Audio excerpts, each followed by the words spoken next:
आनंद धाम की ओर धर्म प्रसंग में महापुरुष स्वामी शिवानंद जी महाराज। अभी हम सुनते आ रहे हैं एक जिज्ञासु युवक भक्त एवं स्वामी शिवानंद जी के बीच हुए वार्तालाप के बारे में, जिसमें यह युवक भक्त अपने अध्यात्म संबंधी प्रश्नों को स्वामी जी के सामने रखता है और महापुरुष महाराज इसके उत्तर देते हैं। आइए अब हम इस वार्तालाप को आगे सुनते हैं।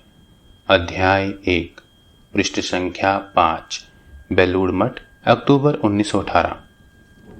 भक्त: बहुत आशा लगाकर आया था कि आप कृपा कर मुझे दीक्षा दे देंगे। आप मुझ पर कृपा करें महाराज।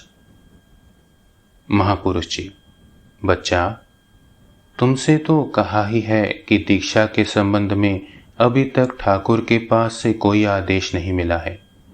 तुम दीक्षा के लिए सोच मत करो, अंतर में उन्हें पुकारते जाओ, वे तुम्हारी प्रार्थना अवश्य सुनेंगे, तुम्हारी मनोवांछा पूर्ण करेंगे।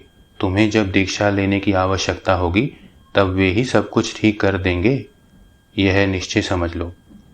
मैं भी आंतरिक प्रार्थना करता हूँ, प्रभु के श्री चरण कमलों में तुम्हारा आंतरिक विश्वास और पूर्ण निर्भरता हो, प्रेम और पवित्रता से तुम्हारा हृदय प्लावित हो जाए। प्रभु तुम्हारे विश्वास, भक्ति, प्रीति की दिन प्रतिदिन वृद्धि करे, खूब प्रार्थना करता हूं। यह कहते कहते महाराज आंखें मूंदकर कुछ देर तक बैठे रहे। बाद में भक्त के मस्तक पर दोनों हाथ रखकर नेत्र मूंदे ही हुए उन्होंने आशीर्वाद दिया। भक्त भी हृदय के अत्यधिक आवेग से अक्षुपात करने लगा। जब वह कुछ शांत हुआ तब महापुरुष जी ने स्नेहपूर्वक अपने हाथ से उसको ठाकुर का प्रसाद खाने के लिए दिया। इस वर्ष उस समय श्री माता जी यानी श्री मां शारदा देवी जी बाग बाजार में मुखर्जी लेन, वर्तमान में उद्बोधन लेन में एक घर में रहती थी। पूजनीय शरत महाराज यानी स्वामी शारदानंद जी भी वहीं रह रहे थे तथा श्री महाराज यानी स्वामी ब्रह्मानंद जी भी और पूजनीय हरि महाराज स्वामी तुरानंद जी भी बलराम मंदिर में थे। कुछ दिन मठ में रहने के बाद उस भक्त ने माता जी के तथा ठाकुर के अंतरंग पार्षदों के दर्शन करने की इच्छा महापुरुष महाराज से प्रकट की और उनसे कलकत्ते जाने की अनुमति मांगी। इस पर उन्होंने कहा, हाँ हाँ जाओ, अवश्य जाओ। इतने समीप आकर भी उनके दर्शन नहीं करोगे? तुम्हारा अहोभाग्य है कि इस समय वे सभी कलकत्ते में ही हैं। ऐसा सुयोग सदैव नहीं मिलता। पहले बाग बाजार में जाना, माँ के दर्शन करना। वे हम सबकी माँ हैं, साक्षात जगत जननी हैं। ठाकुर की लीला को परिपुष्ट करने के लिए ही उन्होंने नरदेह धारण की है। उनकी अवस्थिति मात्र से जगत धन्य हुआ जा रहा है।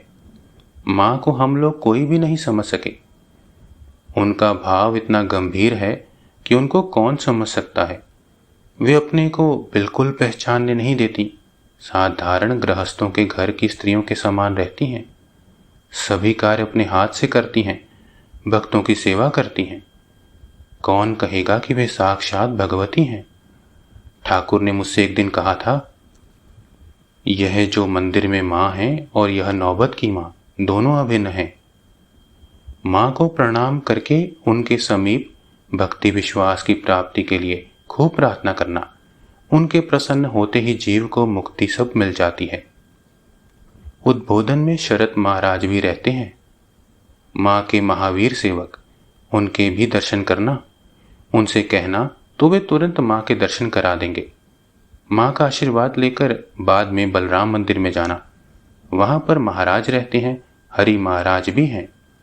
उनके समीप जाकर मेरा नाम लेकर कहना कि उन्होंने मुझे आपके दर्शन के लिए भेजा है। वे बहुत आशीर्वाद देंगे।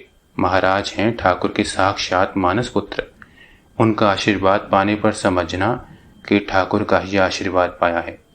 ठाकुर की आध्यात्मिक शक्ति इस समय उनके द्वारा जगत पा रहा है। हरि महाराज साक्षात सुखदेव हैं, मूर्तिमान वेदांत स्वरूप हैं, ब्रह्मज्ञ पुरुष हैं। ये सब स्थूल शरीर में जब तक हैं तब तक मनुष्य इनके दर्शन, पवित्र सत्संग और आशीर्वाद पाकर धन्य होता जा रहा है। उसके बाद ये सब ध्यान गम्य हो जाएंगे। तब ध्यान बल से अत्यंत कठिनता पूर्वक इनके दर्शन प्राप्त हो सकेंगे। यह बड़ा शुभ अवसर है। पूर्ण श्रद्धा के साथ इन लोगों के दर्शन करना। यह जो इधर कुछ दिन में मठ में रह रहे हो, ठाकुर के स्थान में, गंगा तट पर इतने साधु महात्माओं का संग किया है, घर जाकर यह सब भूल ना जाना, सदा स्मरण करते रहना। इससे चित्त शुद्ध होगा, तुम्हारा भाग्य अच्छा है। ओम श्री राम कृष्णार्पणमस्तु।